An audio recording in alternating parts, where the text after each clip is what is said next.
കർത്താവായ പരിശുദ്ധമായ നാമം വാഴ്ത്തപ്പെടുമാറാകട്ടെ. ഇങ്ങനെ എനിക്കും ഒരു സാഹചര്യം ദൈവം ഒരുക്കിയതിനായി ദൈവത്തെ സ്തുതിക്കുന്നു, സ്തോത്രം ചെയ്യുന്നു. എനിക്ക് അനേകം familiar faces I can see. ദൈവം നമ്മളെല്ലാം ഒരുപോലെ അനുഗ്രഹിക്കട്ടെ. നമ്മുടെ ഈ കോൺഫറൻസിൻ്റെ theme, it is one mission, one accord, one spirit, one mission. So that shows unity. So ഞാൻ ബൈബിളിൽ നിന്ന് എനിക്ക് വെരി ലിമിറ്റഡ് ടൈം, സോ നമ്മളെല്ലാം അക്സായയെ കുറിച്ച് പ്രസംഗം കേൾക്കുവാൻ ആഗ്രഹത്തോടെ ഇരിക്കുകയാണ്. So I will not test your patience. So രണ്ട് കാര്യം ഞാൻ ബൈബിളിൽ നിന്ന് യൂണിറ്റിയെക്കുറിച്ച് ആസ്പദമാക്കി രണ്ട് കാര്യം പറഞ്ഞിട്ട് ഞാൻ എത്രയും പെട്ടെന്ന് ഇരിക്കുവാൻ ആഗ്രഹിക്കുന്നു. ഒന്ന്, ബാബേൽ ഗോപുരത്തെക്കുറിച്ചാണ്. മനുഷ്യർ ഐക്യതയോടെ കടന്നു വന്ന് അവിടെ പറഞ്ഞിരിക്കുന്നത്, ബാബേലിലെ മനുഷ്യർ ആകാശത്തോളം ഉയരുന്ന ഗോപുരം പണിയുവാൻ തുടങ്ങി. ദൈവത്തിൻ്റെ പദ്ധതി അല്ലായിരുന്നു.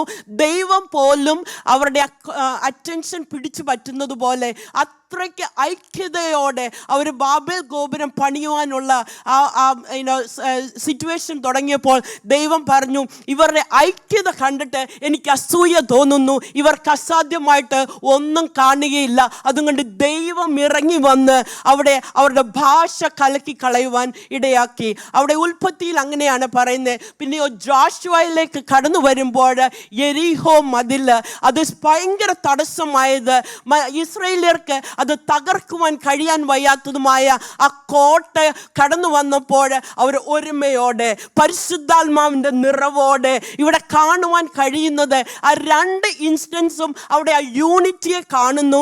അവിടെ ഒരു വ്യത്യാസം നമ്മൾ കാണുവാൻ കഴിയുന്നത് എന്തെന്നറിയുമോ? Align with the holy spirit. യൂണിറ്റിയിലല്ല കാര്യം ഇരിക്കുന്നത്. Yes, we have to have unity.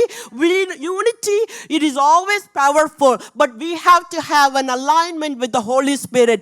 പരിശുദ്ധാത്മാവുമായിട്ട് പൊരുത്തപ്പെട്ട് കഴിയുമ്പോൾ എല്ലാ അസാധ്യവും സാധ്യമാക്കുന്ന ഒരു കാര്യമാണ് ദൈവം നമ്മളെ ഇവിടെ കാണുവാനിരിക്കുന്നത്. എന്താണ് അവർ ചെയ്തതെന്നറിയാമോ? നിങ്ങളൊന്നും അധികം സംസാരിക്കേണ്ട, പരിശുദ്ധാത്മാവിൻ്റെ നിറവിൽ മൗനമായിട്ട് 6 ദിവസം കോട്ടയ്ക്ക് ചുറ്റും കടന്നു പോകുക.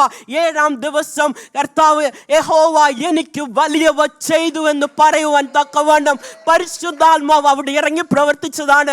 നമ്മളെല്ലാം പറയും, ബിൻസി, കഴിഞ്ഞ നാളുകളിൽ ഇതെല്ലാം നമ്മൾ കേട്ടിട്ടുണ്ട്, നിങ്ങളുടെ ജീവിതത്തിൽ രുചിച്ചറിയാറുണ്ടോയെന്ന്. ഞാൻ പറയട്ടെ, 2 വർഷക്കാലം മുമ്പേ എനിക്കും അൺഇൻവൈറ്റഡ് ആയിട്ടുള്ള ഒരു ഗസ്റ്റ് എൻ്റെ ജീവിതത്തിലേക്ക് കടന്നു വന്നു.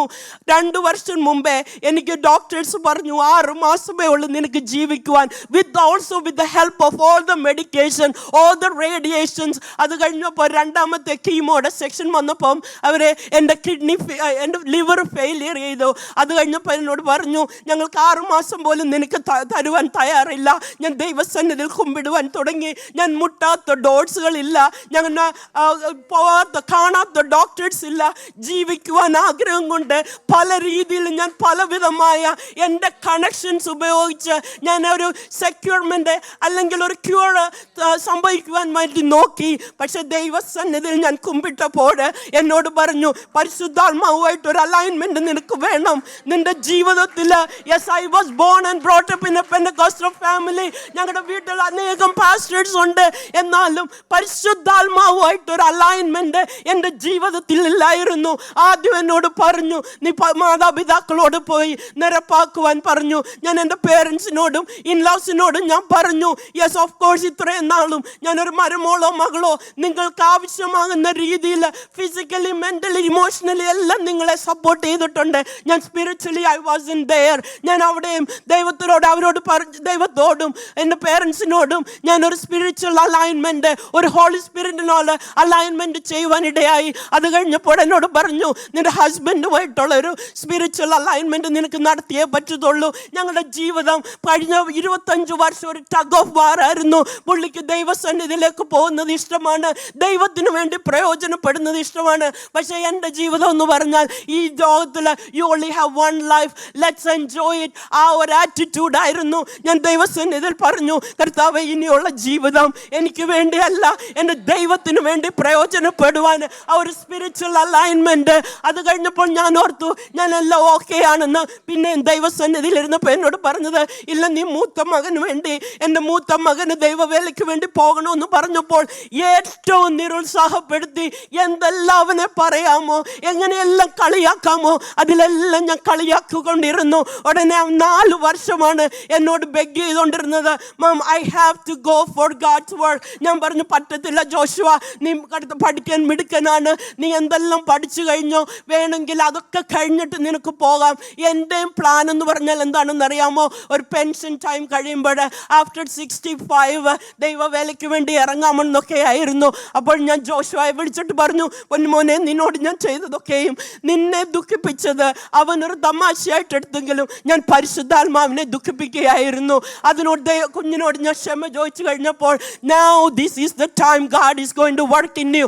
അന്നേരമാണ് എനിക്ക് മനസ്സിലാവാൻ കഴിഞ്ഞത് യൂണിറ്റിയെക്കാട്ടിലും spirituality, the alignment with the Holy Spirit, it is very important. It is very important. I cannot stress enough. It is so important that we have to come in one accord with the spiritual, the Holy Spirit alignment in our life. Amen.